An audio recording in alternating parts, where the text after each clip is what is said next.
All right, let's talk about social media for a second and what I call the three best practices that seem to be industry wide about your content and what you're doing. Number one, make sure that your video is short and sweet.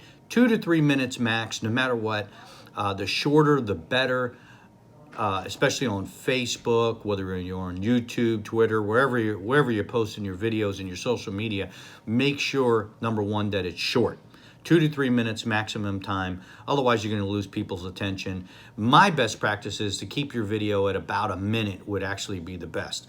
But I understand sometimes the content goes a little bit further, so 2 to 3 minutes I would say max.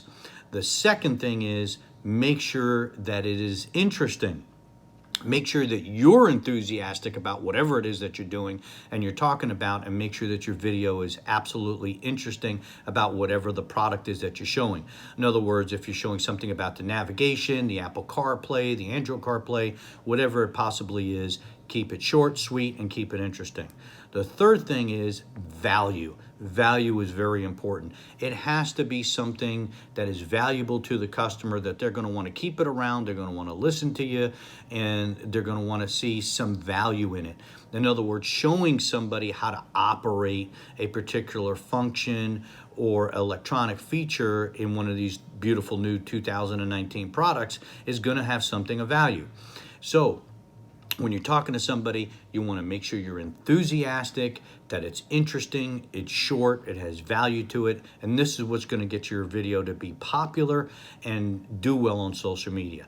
Not to mention, also, if you're at a dealership, which I'm imagining you are, make sure that you tag your location to show what dealership you're at. Make sure you got your name, your phone number, and your email address in the top heading of the video that you do.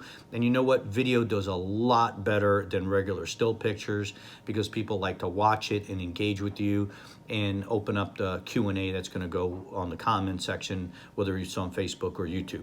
Anyway, that's it for right now, and watch out for more videos. Remember, short, sweet, valuable, and interesting.